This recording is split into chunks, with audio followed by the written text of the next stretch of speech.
I'm Dan Rockmore, chair of the math department and also director of the Neukom Institute for Computational Science. On behalf of the college and the institute, as well as the departments of studio art, film and media studies, and the program in digital musics, it's my pleasure to be able to introduce the artist Julie Martin tonight, who will be speaking to us on E.A.T, Experiments in Art and Technology, 1960 to 2001.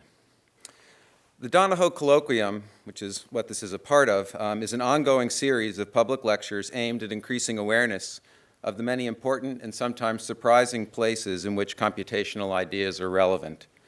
These lectures are made possible by a generous gift from David, Mickey, and Dan Donoho in honor of Dan's graduation as a member of the class of 2006. The Donoho Colloquium is an important piece of the Neukom Institute's broader mission, which is to create and support an environment for computationally thematic, creative work and thought.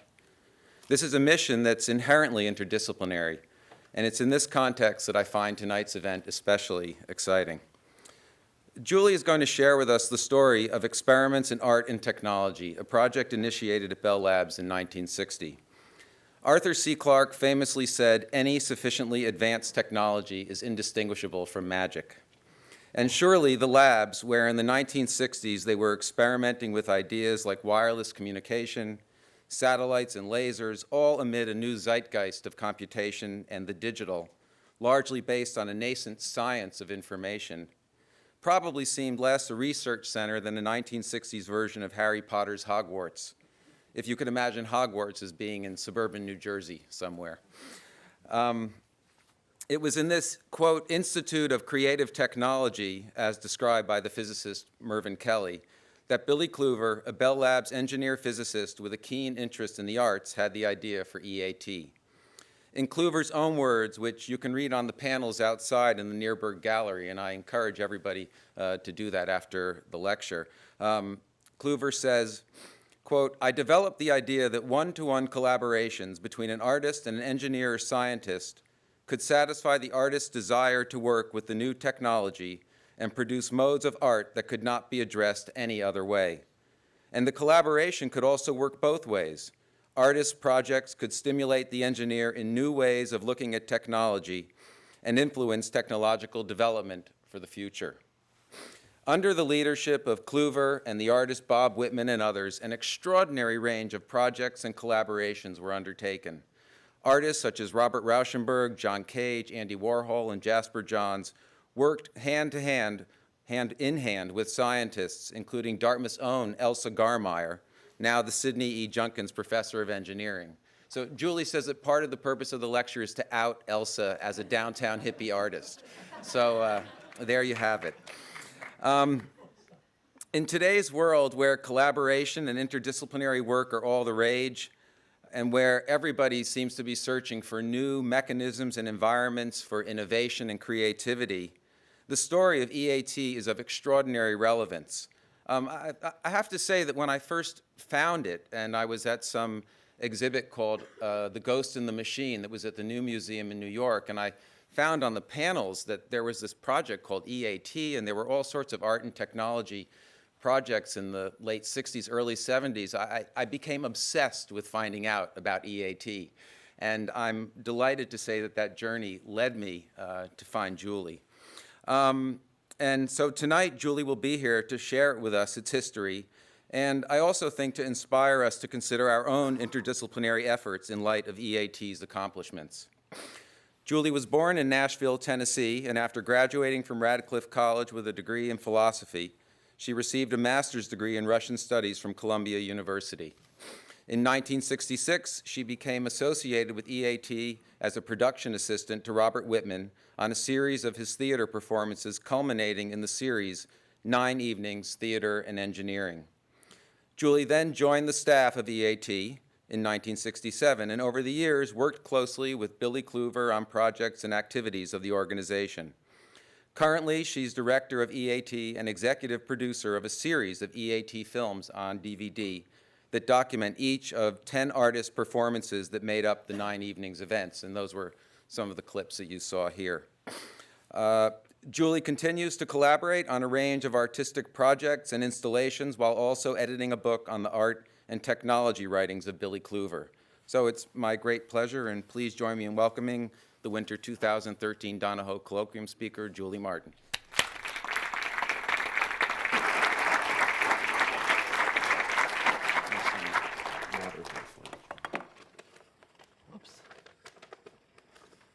Thank you very much.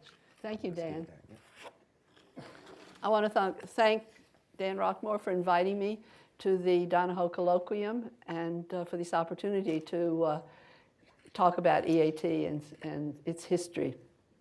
So I think there's a lot of information, so I think we'll just get started. It really starts with Billy Kluver. He was a Swedish engineer. He loved to say he was born in Monaco, but 2 weeks later his family moved to Sweden, of course, and he grew up in Sweden and graduated from the Royal Institute of Technology in Stockholm. Oh, there he is standing very proudly in front of Princess Grace Hospital in Monaco. His father built one of the first ski hotels in Sweden, so he grew up on skis and in the woods.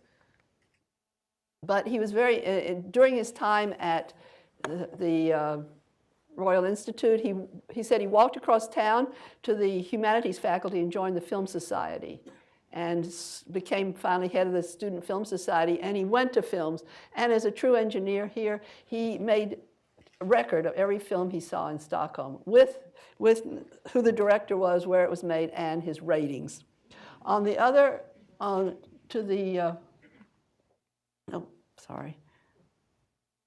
For his senior thesis, instead of doing an experiment, he made a film. He made a animated film, Motion of Electrons in Magnetic and Electrical Fields. And this was for Hannes Alfvén, who was a Nobel Prize winner. And Alfvén, many years later, remembered Billy's thesis as something quite interesting. He came to the United States and went to Berkeley. He got his PhD at Berkeley, and then joined Bell Labs in 1958, doing research on traveling wave tubes and on later lasers. But he spent his spare time, I don't know if you know, in those days, Bell Labs, you could make your own hours, pursue your own interest, and his interest was in going to New York and meeting the artists. But here he is with one of his lasers, this old technology you all will recognize. But as I say, he really liked to, on off hours, go to New York. And began to meet the artists and go to openings. Here's Jim Rosenquist, an early Jim Rosenquist opening. And his friend from Sweden was Pontus Hultén, who became director of Moderna Museet in Stockholm.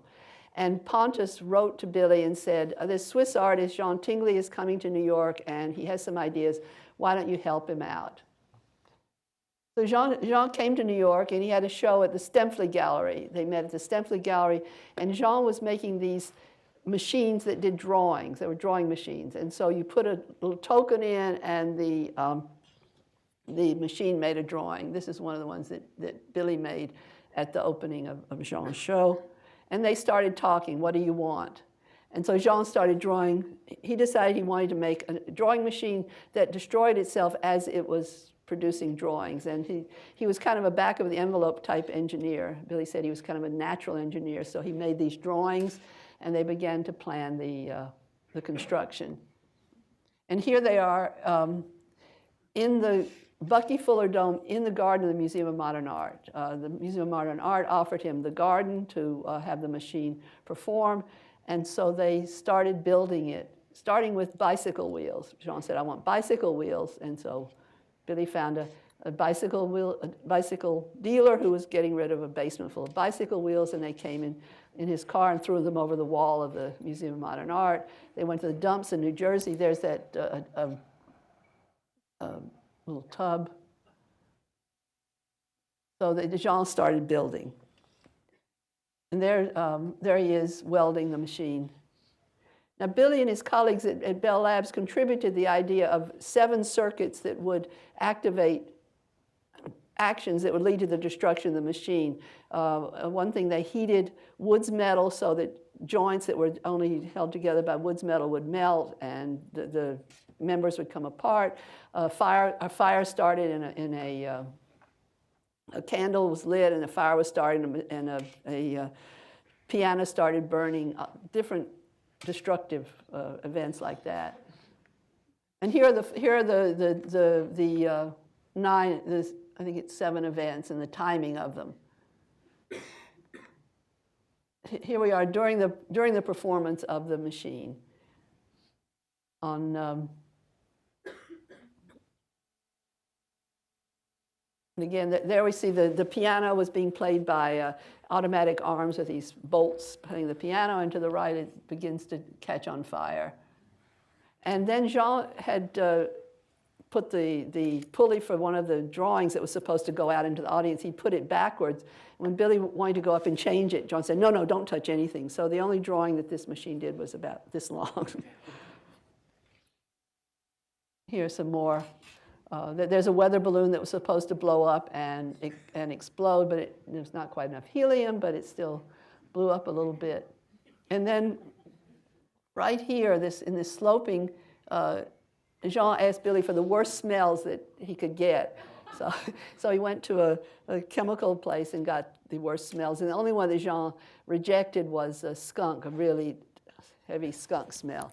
But that didn't collapse during the evening, but the next day when they were trying to clean up, it did collapse. So the garden smelled for days. Sorry. So then you see this funny little cart that came out with its horn blaring. And here's Jean with the final collapse of the machine. Now, Bob Rauschenberg came by to see what was going on during the building of the machine, and there he is to the right, Jean to the left, and Bob's talking to Billy there. And he contributed a mascot to the machine called a money thrower. So in the bottom of this little container was gunpowder, and then at the interval where the gunpowder was heated, it exploded, and the springs that were sort of held together very lightly and had silver dollars in them burst apart, and the silver dollars were flung into the audience, never to be found again. So then Pontus asked Billy to be the American curator, so to speak, of a show he was doing called Art in Motion for the Modern Museum in Stockholm. And so Billy began to then interact with more artists in New York. This was the Nam Gabo standing wave sculpture from 1920. And actually they asked Billy to renovate it. And so he said, I couldn't believe here sitting in my lab was this amazing sculpture. But he then made a new motor for it, and it went to Pontus's show. Also, then the Duchamp roto-relief, they asked Billy to, again, find a solution for it because the old DC motor was not working. So the solution was to just put another motor to the side and just attach it. But when you see any of the photos from the Museum of Modern Art, which owns it, you don't see the secondary motor. But Duchamp okayed it. Now, at the Art in Motion, Rauschenberg decided to do a painting in which the art moved in and out of the painting. So he did a painting called Black Market here, and there's a suitcase attached, and you were supposed to come up to it, take something out, put something else in, and then record on the painting what you'd done, so that the painting changed over time. The only problem people were not that interested in interactivity in those days, and so Pontus had to write to Bob, please send more objects, people are not replacing them. And then to the left here was a sculpture by Richard Stankiewicz called Apple, in which a piece kept swinging back and forth. Bob Rauschenberg then started talking to Billy about a collaboration. Bob in 1959 had made a painting called Broadcast, which is there was a radio in back of the painting, and you could move a knob on the painting and change the channel.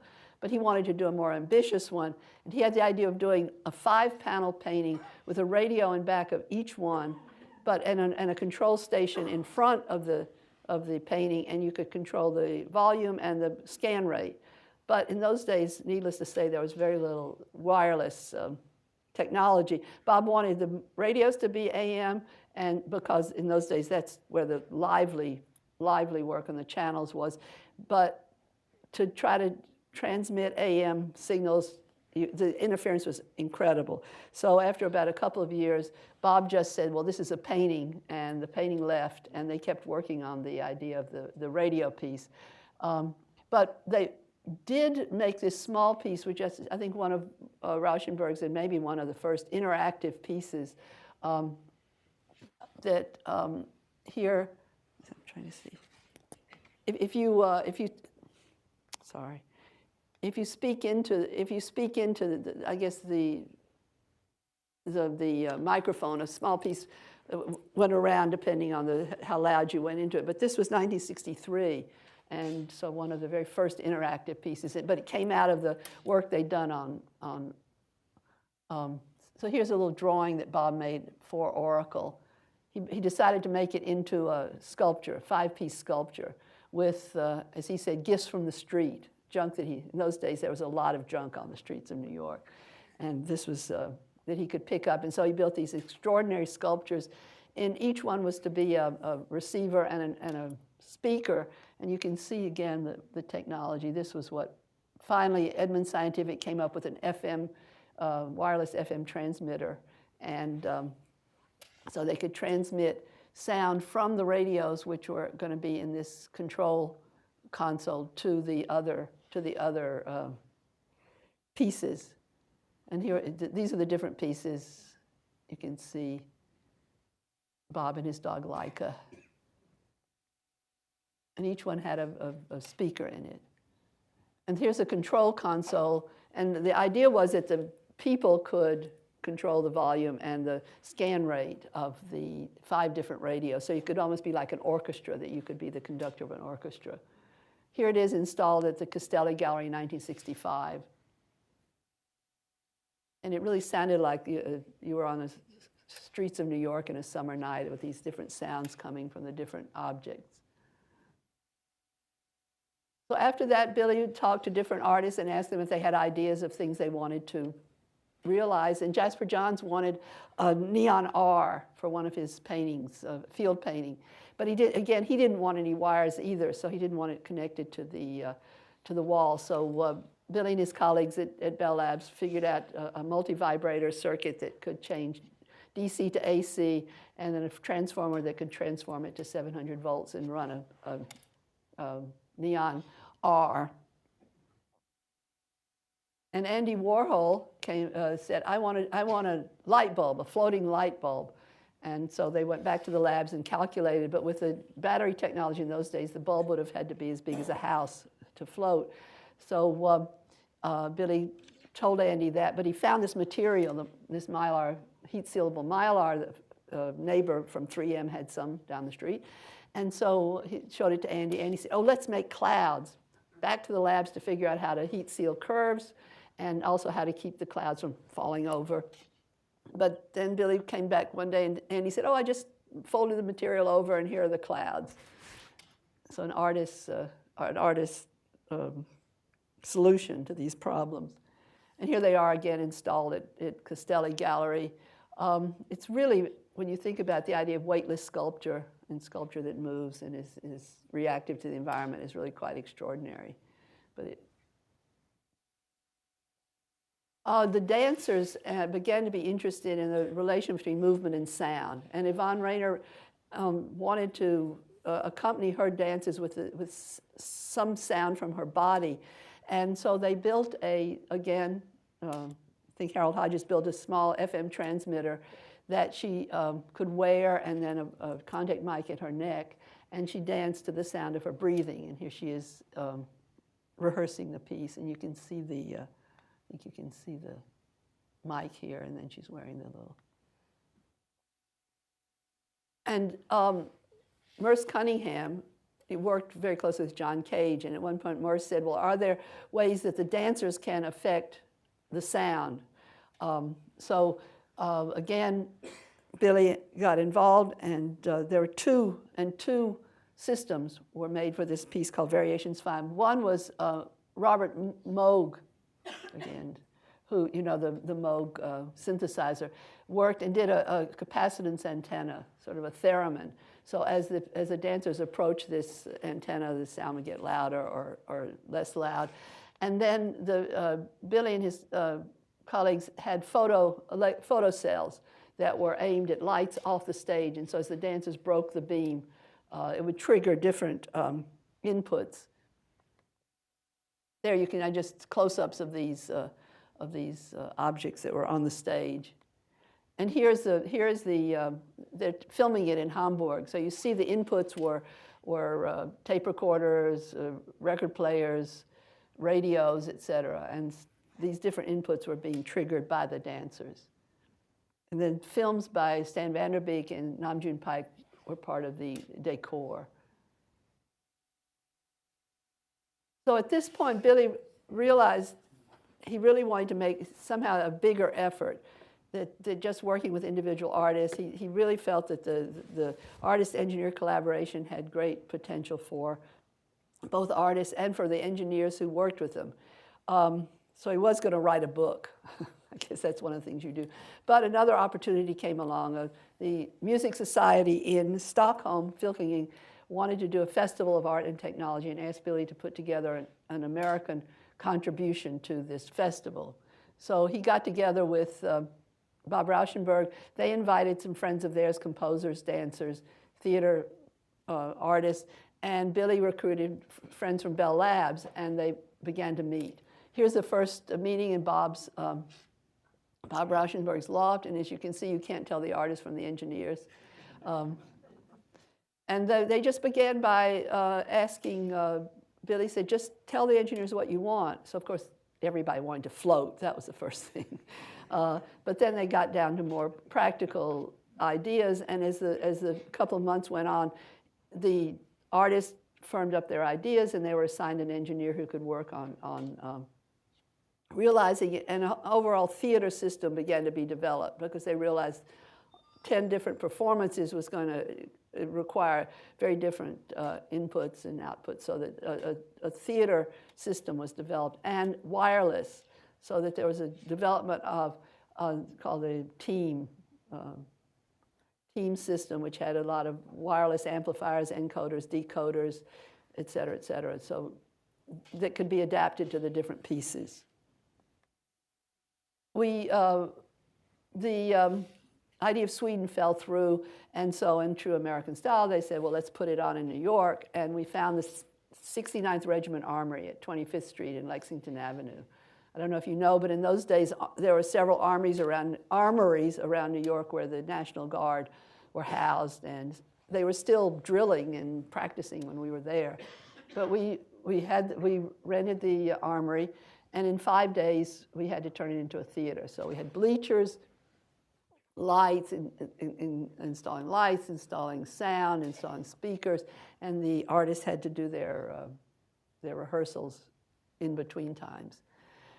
There's tremendous interest in this. We had a PR firm. We were given a PR firm, which raised expectations a little bit too high, like, you know, see in the dark, watch people float. It was a little too much, but there was it was a chance to break out of the 200 artists that have been coming to your performances over the years. So it was a very exciting opportunity, and there was quite a lot of interest. So I think I'll run through very quickly each of the artist performances. Steve Paxton built a air-supported structure that filled the whole floor of the armory, and the audience walked through it. They walked through, and different things happened, different performances and little vignettes happened as they walked through. As they came out, they were given a magnetic pickup, and there was a net over their head with magnetic loops attached to tape recorders. So as you walked under the loop, you heard different sounds, a lecture on non-smoking, a lecture on fishing, and you composed your own soundscape. For Deborah Hay, she wanted these carts that moved around the moved around the Armory that dancers could sit on, lie on, or completely ignore. And so an FM system was devised for remote control carts. And here you see the orchestra, what was thought of as the orchestra, which is the orchestra of cart movement. And there's Jim Tenney, who's directing the orchestra, and you begin to see the artists on the carts. So again, it was a choreographed movement of artists and carts. David Tudor did a piece called Bandoneon Factorial. And it was actually his first composition. You know, he was a very famous pianist and played all of the Cage-prepared piano pieces, Boulez's incredible concertos. He could play these things, but he got very interested in the system that the engineers were building. So he decided I'm going to use it all. And so he started with the bandoneon, on which he put contact mics. And so as he played the bandoneon, the contact mics either went into a sound modulation system, it went to control lights, it also went to Lowell Cross's contraption to make video images, so that he had these incredible amount of things triggered by the sound of the bandoneon. And here he's with Fred Waldhauer, who, here on the left, Fred Waldhauer devised a proportional control system. With a pen light, you could move sound from speaker to speaker, or also I think it had the ability to turn off and on some of the lights around the platform there. David also used the moving carts, on which he built wooden structures and put transducers on the structures, so that these objects became speakers that could go closer to the audience or further away. So it was his first use of transducers to make these kinds of speakers that responded to the sound and made its own sound. Alex Hay laid out these, this was quite an amazing ordeal, laid out these pieces of cloth on the floor of the Armory, but in the meantime, you could hear his sounds from his body. He wanted sounds from his body to be audible, and the engineers, the engineers built portable amplifiers, the preamplifiers, and then the body, of course, is very, very quiet, could raise some of these signals to audible levels. And so as he worked, you heard some of his muscle sound and breathing. And then he sat down, and Bob Rauschenberg and Steve Paxton picked up the pieces. And then he just had a television projection of him sitting and thinking and projecting alpha waves, hopefully. But it made for quite an amazing image, I think, his image behind himself. Of course, there was no television tape, but we did have closed-circuit television. So it was the first use of closed-circuit television in a theatrical situation. Vyvind Fahlstrvm did a very complex politically activated theater piece, which is impossible to describe. But he did have one of it was a film of a Bob Hope and Mao march that went through New York. And here you see the Bob Hope Mao march that was then projected inside the Armory. He had a missile, a ballistic missile that followed a man around the Armory. And again, we used a Mylar missile and FM control for the guided missile.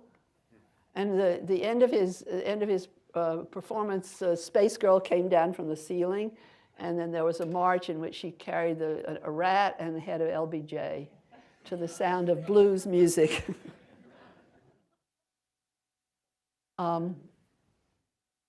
Here's Billy standing with one of the video cameras that we use. You can see the technology of the day becomes just as exotic as the art.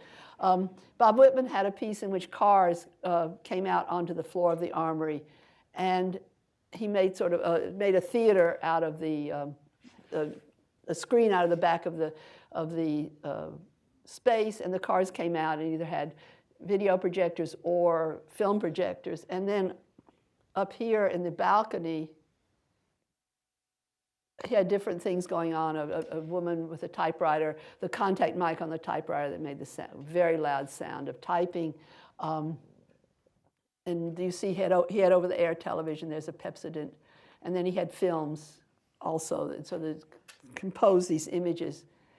There you see Tricia Brown and Mimi Stark in front of a mirror, and their images were then projected down big on the screen. And there's Jackie with a typewriter. And again, at one point, he had different cameras on Jackie, so there's this kind of, we talked about the magic of being split in half, and then there's a film, I think that's Eagles or Penguin. I was in charge of finding film, so my great triumph was to find a Penguin film that he wanted. John Cage did a performance called Variation 7, in which he only wanted sounds coming in that were in the air at the time. So we had 10 telephone lines. New York Telephone gave us 10 telephone lines on which we put, again, pickups. And he called different places in the city, a Dog Pound, Con Edison Station, Merce Cunningham Studio, Terry Riley's Turtle Tank, and he left the phone off the hook, so this was part of the input into his piece. And then he had on the, table in front of him contact mics on fans and blenders and different equipment, radio. One of the people had electrodes on his head, so you got brain waves. So you had this incredible melange of sound coming in, being manipulated by the different performers. And the second night, he invited people to come down very close so people could come down and watch what people were doing. And he also used the photoelectric cells from Variations 5 with Merce Cunningham for Variation 7, so that as they moved along the table, they triggered different sounds because the photoelectric cells were being interrupted. So there's John twiddling with one of the shortwave radios. And it made a very beautiful, the lights at the base of the table made for very beautiful shadows in the Armory. Yvonne Rainer divided this floor of the Armory into different areas, and she sat above the floor and gave instructions to her performers to move objects from one place on the floor to the other. And then in the background was different events that were programmed to take place, like a movie, a slide projection, things falling from the ceiling, different things. And so here is someone waiting to get their instructions about what to move. And then the very end, Steve Paxton was launched on a swing from the ceiling from a balcony and swung back and forth until he came to a stop. Lucinda Childs, from the very beginning, was interested in Doppler sonar. And so she worked with Peter Hirsch at the labs to build a Doppler sonar machine, so to speak. The boxes here sent out I think a 70 hertz signal, and then of course, as it hit the buckets and came back, it made the beat frequency was in the audible range. So as she moved these buckets around, you heard this beautiful sound, almost like wind in the forest, but created by her movement. And we actually had a hovercraft. We were talking today about how you got that incredible piece of granite into the Hancock end, and apparently it was hover movers, and so she wanted a machine that could move across the floor, and so using vacuum cleaner machines, Per Bjorn devised a machine, but it didn't really move on its own, so Alex Hay got to be pushed by another dancer. And here's the representation of the sound of the buckets was on one of the screens.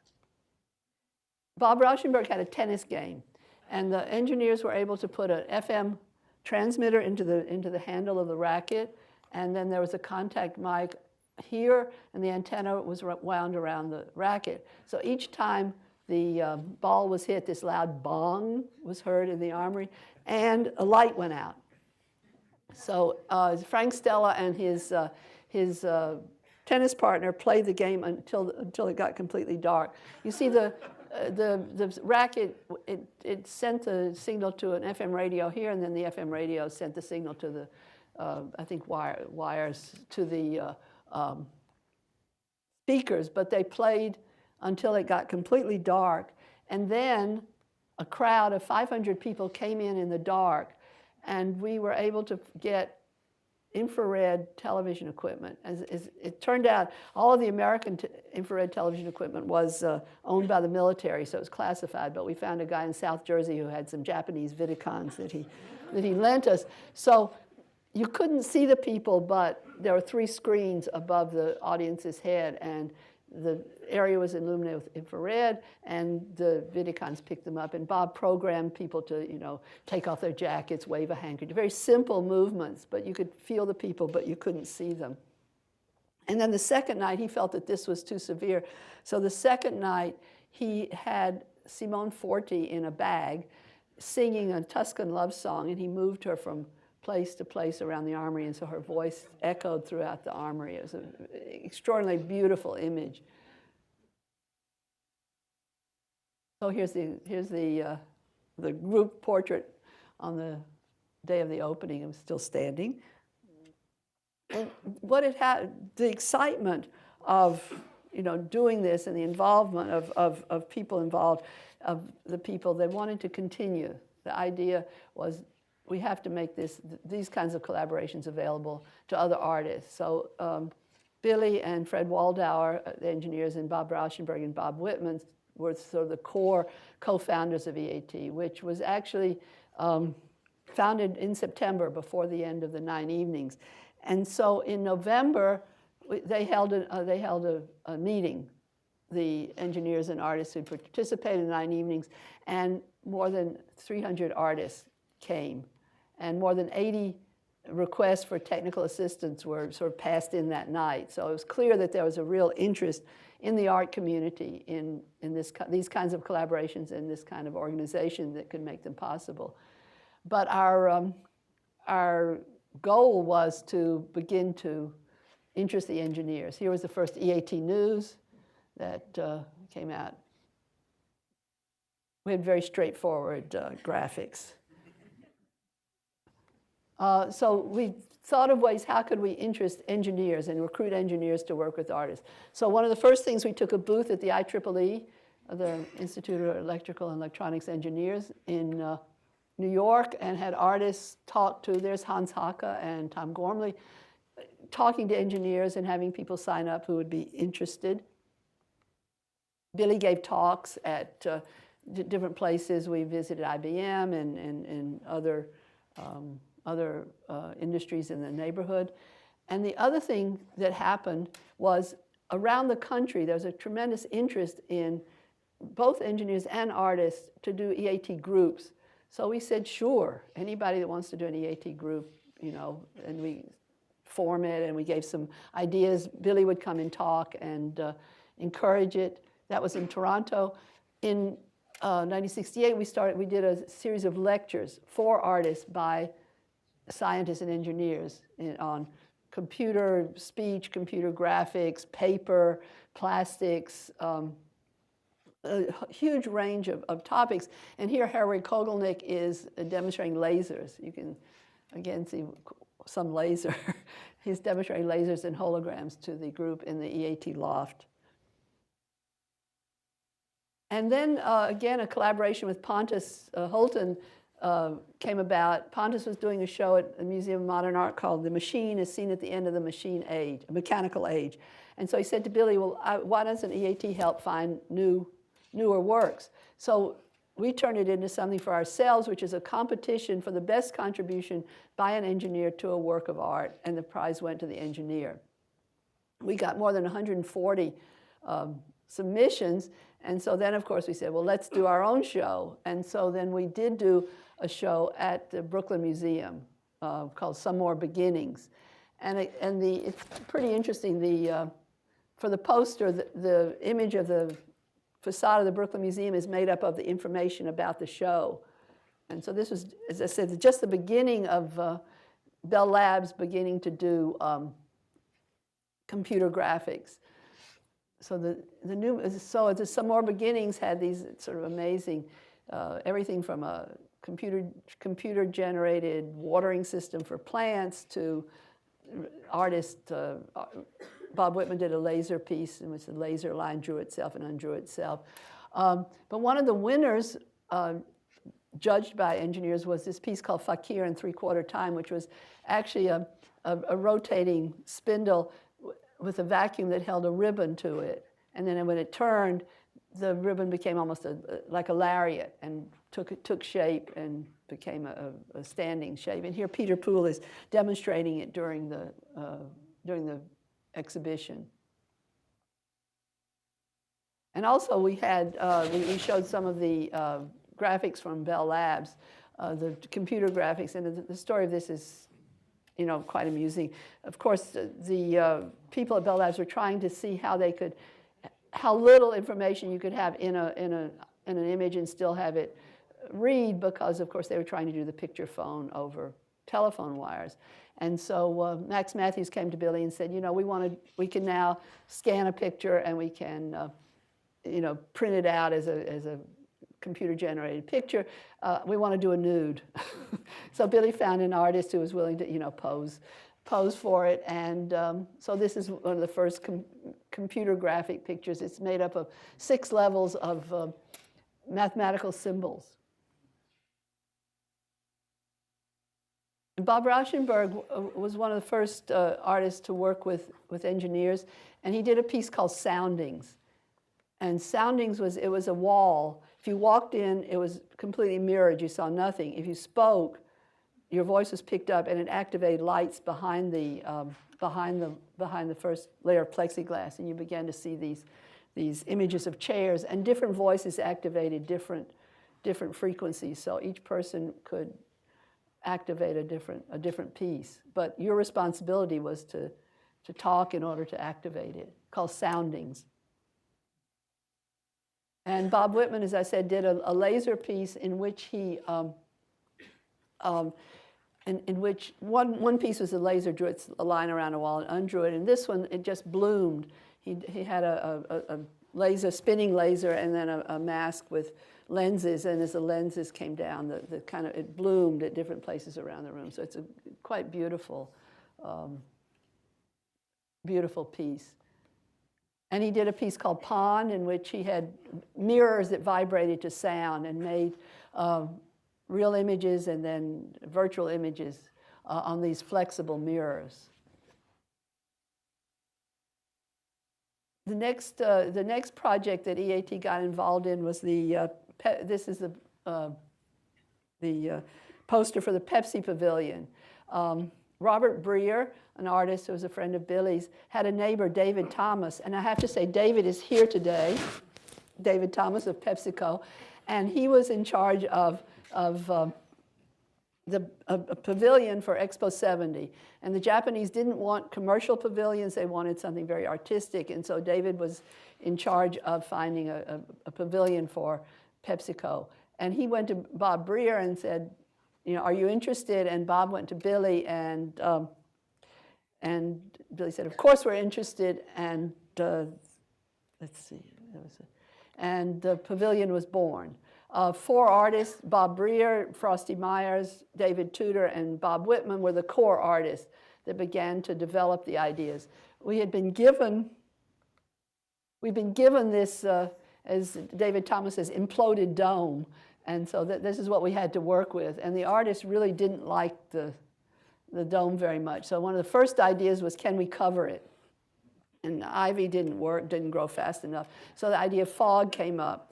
So we started doing some research in the US, and actually there was another Sneden's Landing person who had figured out how to make fog with uric acid, but somehow we didn't think that Pepsi would want urine to be their fog.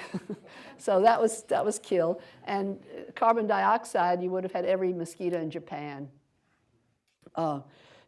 coming to the pavilion. So we were a little bit stymied, but on the first trip to Japan, we met Fujiko Nakaya, an artist whose father was a great snow scientist and actually had grown the first snow crystal, the first artificial snow crystal, and was a national treasure. And she'd been working with small fog sculptures, and so we said to her, all right, you're in charge of fog. and she began to research it in Japan, and then found Tom Mee, a physicist in Pasadena who had invented a nozzle, a very tiny nozzle with a pin on top, and you pushed water through it 500 psi. Now he's up to 1,000 psi. But in those days, it was 500 psi, and then it broke up enough to make fog in the water droplets that hung in the air. And he didn't know what to do with it. He'd sort of given up on it, and enter Fujiko and E.A.T. and Pepsi, and all of a sudden he had a reason to develop it. Let's see, before I get to the fog, Bob Breer made sculptures, he called them floats or creepies, and they moved very, very slowly around, you can see they moved very, very slowly around the plaza of the pavilion. And for the pavilion, he added sound. So there was sound of people discussing a view or dogs and cats barking. And here you see we're just beginning to assemble them. He worked with actually a friend of his father's, John Ride, who had been active in the automotive industry. And Bob Breer also came from a very well-known lineage. His father had developed the Airflow, which was the first car that was more aerodynamic going forward than backward. So here's the first installation. And then they were very popular with the kids.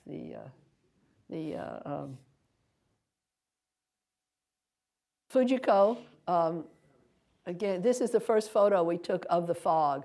We had the strands of nozzles there was 2,500 nozzles on strands, 10 feet strands that would fit on top of these different curves on the different surfaces on the pavilion. And so this is the first day we turned it on full, and the Expo Fire Department came running, but they were very relieved when we told them it was only water smoke. But then, of course, we couldn't run it at full tilt.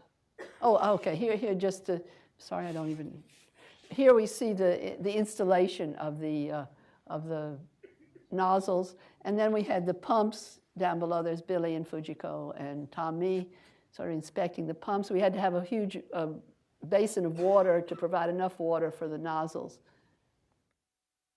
And here's another view of the fog from the back. The trouble was, David remembers that one day it floated over to the Canadian pavilion, and the Canadian band, they couldn't read their music. And the Japanese, in their use of space, they're much closer than we did. So there were hat stands and hamburger stands very close to the pavilion, and they got very upset about too much fog. So we had to negotiate the use of the fog. So that people entered in a tunnel and went into, here you see the tunnel, and you see the pavilion at night. Frosty Myers did a sculpture, which was a light frame sculpture. We had towers at four sides of the plaza, and then lights, xenon lights, 500 kilowatt xenon lights facing each other, and it made a tilted arc through the fog, and was most seen at night. As you enter the pavilion, in what we call the Clam Room, it was shaped like a clam. There was a shower of laser light. Lowell Cross had worked with a krypton laser split into 4 colors, and then with mirrors that reacted to sound, was able to make these patterns so that people walked under the patterns. They couldn't hear the sound. The sound was not audible, just the laser patterns. Then they walked up into the mirror dome, and this was a 210 degree, 90, is it 90 feet or 90 meters? 90-foot diameter, 210 degree spherical mirror. Billy's group at Bell Labs had done the Pagios and the Echo satellite, which they sent up a huge mylar balloon as telecommunications, but nobody ever looked inside. And so as the artists started thinking about developing the interior of this space, they decided to do a full mirror, at which point Billy met Elsa, who was a professor at Caltech at the time in optics, and a young thing. And so Elsa became our expert in calculating the effects, in writing about it, in advising us on tolerances, et cetera, for the mirror. And you see the property of this kind of mirror is you have a real image of the floor and people on the floor hanging upside down in space above their heads. Here's the same picture upside down, so you can see how three-dimensional the real image is. So the artist's idea is that the people could explore this space. It wasn't like a Disney ride through preconceived images, but the people themselves would be part of it, and they could explore this very rich and beautiful space and create their own experience. Now, we started out with the idea of, Elsa tells me now it was crazy to begin with, of doing a hard mirror of panels. But at one point we went to Japan and saw how they were making the panels, and it was in a furniture factory where they were lapping the panels, and that was it. Okay, no, we can't do that. And so the idea of air structure took over, and the people in LA had been very interested in air structures, Artisan Phillips and David McDermott and some of the architects there. And so we did a test structure, and this is in the Santa Ana dirigible hangar in California, and we built, ordered one and did a positive, what do you call it, pressure structure. But and it was very successful. David, maybe you remember going to the press conference for this and finally seeing for the first time these images hanging upside down. It was quite extraordinary. So our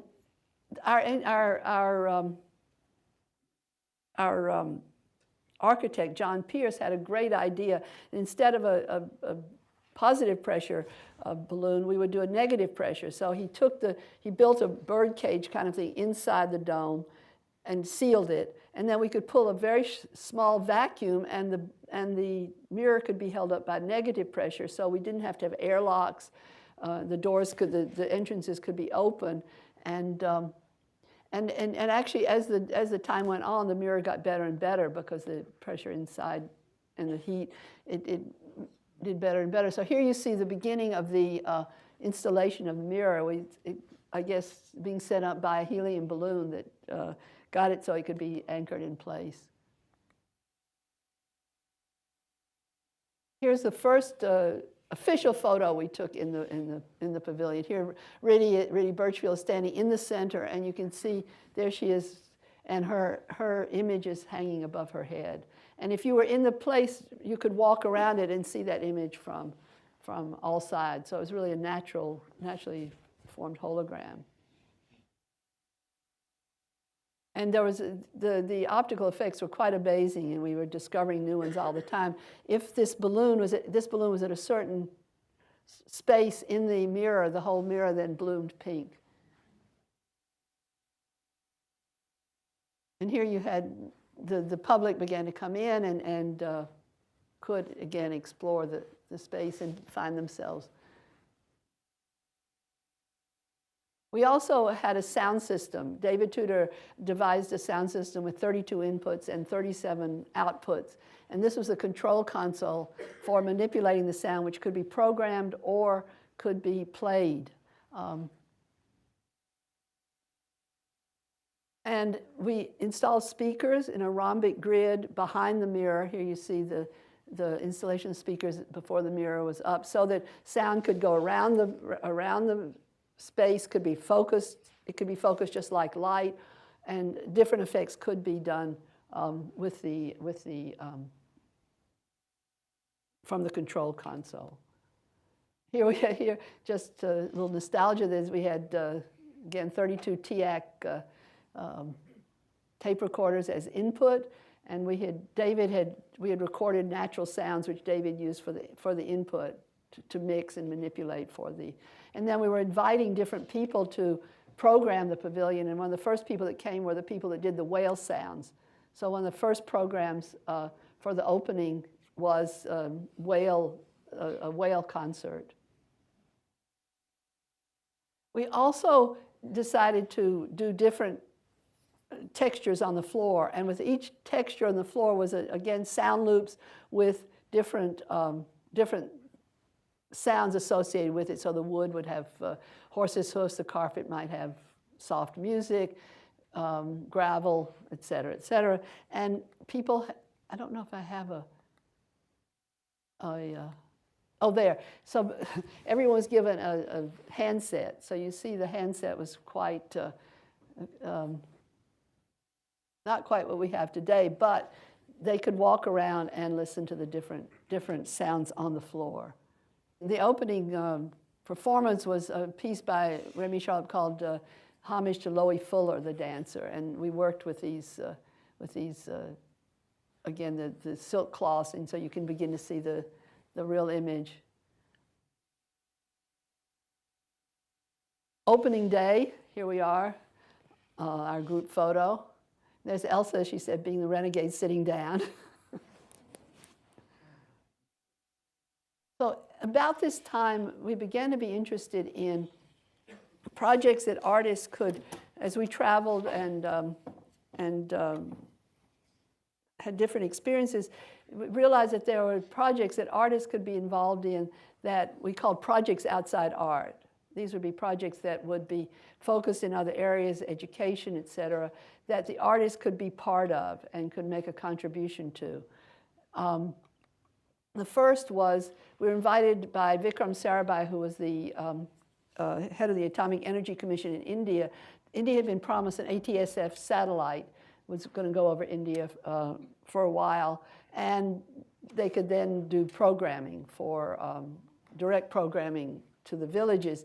And he asked us to help develop methods for making this kind of instructional programming. So we traveled to India, to Ahmedabad, and the target was the Amul Dairy Cooperative, which was a very shiny new dairy, but every day they collected small amounts of buffalo milk from the women, from the buffaloes, 1,500 women per day, twice a day, and then it went to the dairy to be processed. So the idea was, how could you begin to do educational programming for this area? And we worked with half-inch video, which was very new at the time, and the idea of going into the village and making visual research notes, how people saw things, how they learned, and then taking them back to the studio and testing these test videos using the distribution system of the collection of the milk.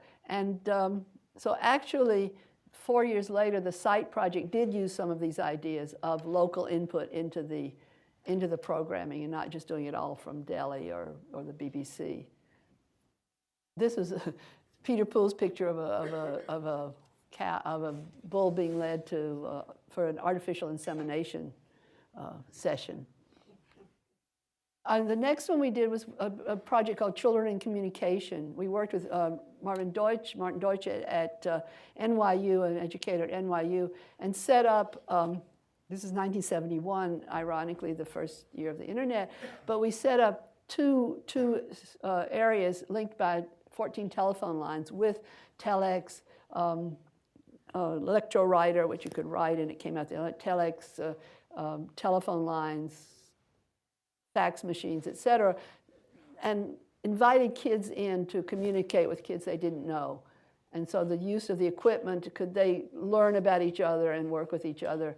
And maybe you could have these centers in schools, and so schools in poorer districts that couldn't travel or didn't travel could, again, make contact outside of their small area. And it was quite successful. Kids that hadn't written started writing stories, they communicated, they made up games.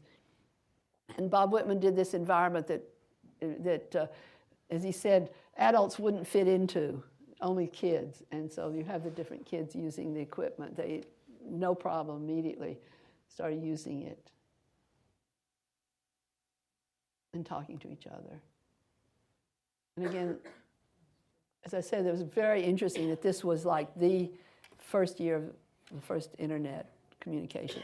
The third project that we worked on was called rooftop gardening, and we worked with the University of Arizona to make these modules for hydroponic gardening for urban environments where you could grow your vegetables on the roof.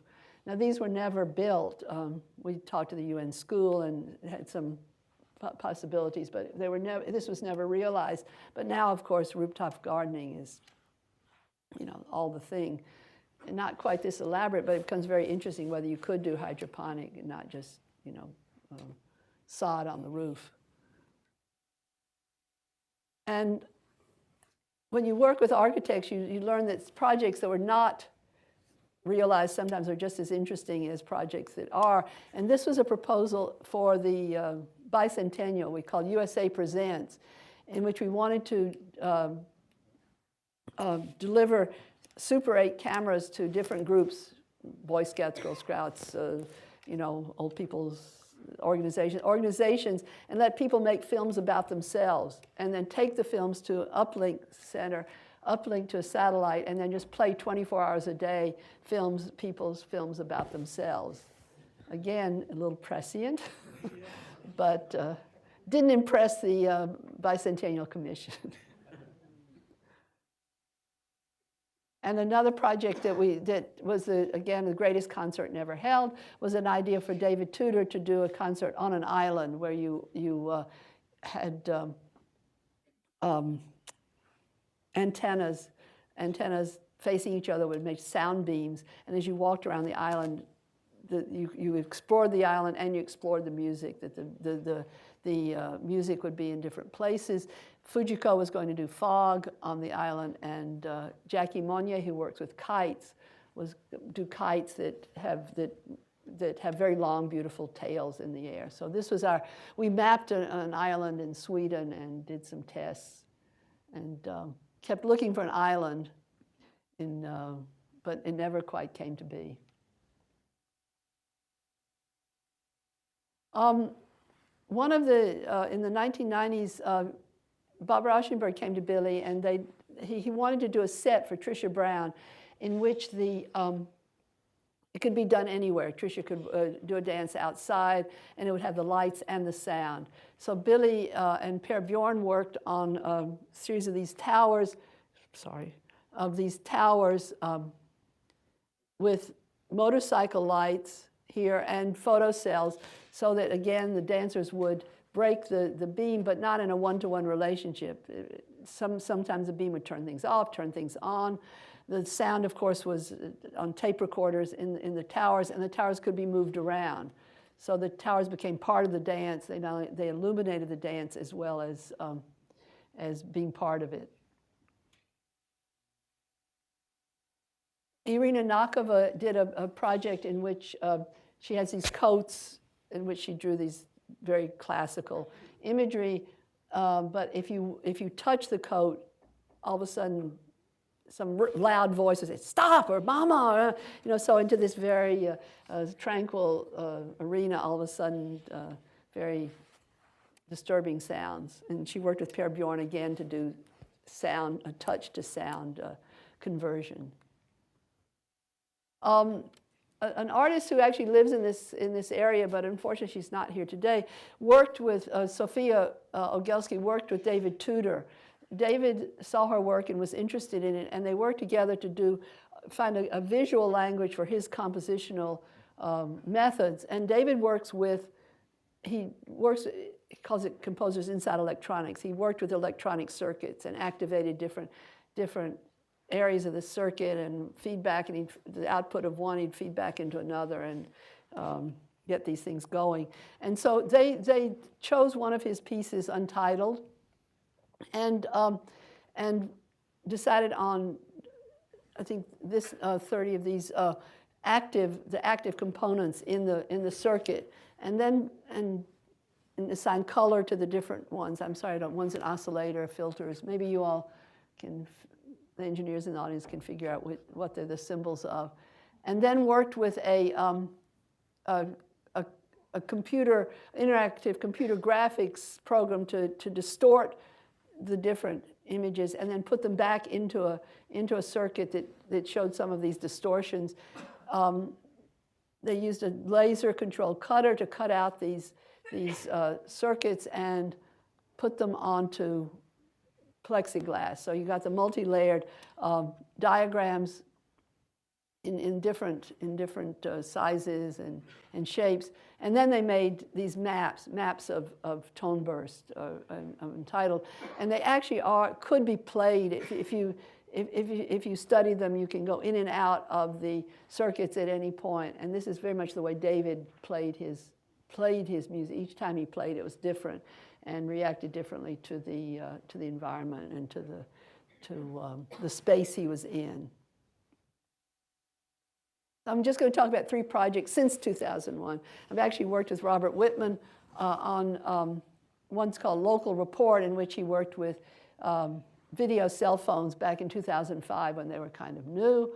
And our sponsor was a person who owned a shopping center. So to enliven the shopping center, we took over empty stores and had 30 people going out from the shopping center and sending in 20 seconds of video and also calling up and describing what they were seeing, so that you began to get a report, an ongoing report of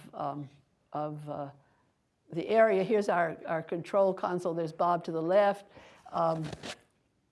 You had Kieran, who did sound, and Hans Steiner, who was one of the programmers. We had the people from ITP, the Interactive Telecommunications program at NYU. A couple of those guys helped us program the phones, so that in those days it was hard to negotiate the video, so they did it so 1 or 2 buttons you could take the video and then send it. And then during the gathering of the material, this was the control console. And Bob just played one, as the videos came in, he just played one after another with no editing. And also then he would answer the phone and listen until the person made what he called an image of describing, oh, there's a dog walking across the street, and then end it and go to the next one. And then then people came back and watched what they were doing afterwards. And then Bob Whitman, this is another piece that Bob did called Passport, which was simultaneous performances in 2 areas. One was in a theater, and the other was along the Hudson near Dia Beacon. And so things that he could do in the theater were then sent, again, were videoed and sent over the internet to be projected at the outdoor space, and things in the outdoor space were sent to the theater. So that here is the outdoor performance. What happened was, there is a horse involved, you'll see, but the night of the performance we had almost hurricane-style winds, so one of the screens, which were supposed to be sheets in the wind, did not work, so we just backed the horse trailer, and that became a screen. And you see there was a boat in the river that caught fire and went down the river flaming. That was one of the pieces that was projected. And here in the theater, you have one of the performers, and then there's the other performer at the outdoor piece at the same time. And an outdoor piece, you had we had a horse and a rider who went across the stage, and then indoors, the projection of the. And above there are computer graphic. That was the sun that he had done earlier, working with computer graphics people to make a sun that changed colors.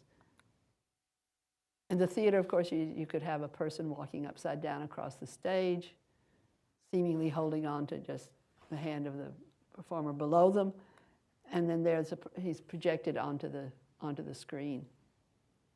And we had, you see the images there were very large, 8-foot diameter shirts on which were projected these moons. And the last one is, again, a local report, but it was an international local report in which we had 90 people in cities all over the world calling in over 1 hour, again, sending video and describing something. And we did it at I-beam, and so we had 5 screens, and as the different images moved from screen to screen, so there was more input, and you could tell, you know, it was night, it was Europe, and day was Asia, so it was pretty interesting to see the reports coming in.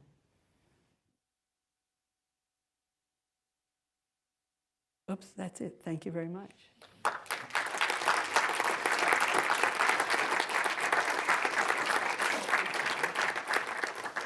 Time for a question or two. Oh, Right. sure. So it looked like a lot of the technology in the pieces you showed was very cutting edge for the time that the art pieces were developed. And I'm just wondering, for art pieces now, while this is going on, is it so important to have cutting edge technology and that adds to the artistic and cultural merit of it? And if so, is it the artist's responsibility to design a piece that needs that kind of technology, or the engineer's responsibility to bring it in, or is it just not as important anymore to have the most recent technology as a piece of this? Wow. Well, I mean, it was cutting edge on one level, but on another level, it wasn't at the forefront of technology. It was using the technology of the day in another environment. I think this is the idea was the way it was inspiring the engineer, or could be interesting for the engineer, would be to use his knowledge in another environment, a more challenging environment, not just in the lab. And I think it's the image, or it's the idea of what the artist wants to do, and then you find the technology. For instance, Bob Whitman could not care less about what the technology is, but somehow he gets an idea that you could use this, or I want to do this, and so then you find an engineer that you could work with who could bring this about. And you all grow up with much more technology, so you know what you're going to be using is maybe not cutting edge, but will be contemporary technology. But I do think it comes from the artist and the interaction with the engineer, because the artist may have the idea, and then the engineer or scientist can say, well, hey, how about this, or how about doing it this way? And then, you know, the collaboration, you'll come up with something. I just wanted to remind everybody that at the time of 9 evenings, there were no transistors. It was all done with vacuum tubes. Oh, that's true. Actually, Billy got one of the first transistor radio. That radio, I should have had a picture of it. It's true. And there the engineers really did build things, but it's so funny, you know, they built these wireless mics and this wireless stuff, and it just kind of, nobody picked up on it. It just kind of, so a few years later, now in theaters, of course, you have 18 or 20 wireless mics and everybody's doing it, but But that's because of transistors, which really weren't available. oh, I see. Okay, that it wasn't feasible to do these things on a larger scale. Yeah. I had to be late, so I don't know what you covered in the beginning. But from my memory, when experiments in art and technology sort of became a public thing, was with a competition they had involving the collaboration between an artist and an engineer, and the pieces were shown at the Museum of Modern Art and also in a traveling exhibition. And my husband and I were the second prize winners in that competition. Oh my God. So my husband went to Japan. Oh, of course. My God, we showed your piece. Fuck yeah, this is Lucy Young. Oh my gosh, how fantastic. Yes, it was, let's see, do you think I can find it? Well, it doesn't matter. No, that's okay. No, it was, well, I don't know how to, no, but actually it's true. I'm sorry you were late and you didn't see it, but the Brooklyn Museum, the piece the photo that I showed was the Fakir in 3/4 time. Yeah, but that's a different thing. When he was commissioned for Japan. And then he went to Japan. Yes, exactly. He went to Japan, and one of the pieces we wanted to do for the pavilion was a sun track machine. And he worked with Frosty Myers to do this Sun-Track machine. But the trouble, what happened was in the manufacture of it, somebody read centimeters for inches, and when we started to install it, the mirror collapsed. And Pepsi would not let us, wouldn't have been that hard to make a new armature, and everything was ready to go, and they couldn't, the local people just said, no, we can't do that. So he worked with Frosty Myers and did a Sun-Track machine, I remember. But I visited for a couple of weeks in Japan, and I have a whole bunch of adventures from that time, and stories about the pavilion. Okay, we're going to get him. I'll make an appointment with you with my tape recorder. Absolutely. That's fantastic. I think there was one more question. That's amazing. Yeah, sure. I was going to ask, in your experience, is there always a clear divide, or has there always been a clear divide between the engineer and the artist, or were the engineers involved in the artistic process as well? Did they become artists themselves? That's a great question, because the question was there a divide between artists and engineers, or did the engineers become artists and the artists? Our idea, or Billy's idea, very much was that these were two separate professions, that artists and engineers were separate, and that you worked as a professional in your own capacity, and you worked together, and it was a collaboration that was important. But I think now it's more, certainly now it's a little bit more muddy with computer programming and certain things. But the idea back then a little bit was that to be an artist was a full-time commitment, and to be an engineer was a full-time commitment. But that working together you could come to something that neither of you could have thought of, but both of you could contribute to. I'm not sure how important that is now, but back then I think we thought that way, that the engineers and artists were separate. I think for me anyway, that's the take-home message, that together it's much more interesting and creative than either person alone. So I think we'll end on that collaborative note, I think. So Julie, thank you very much.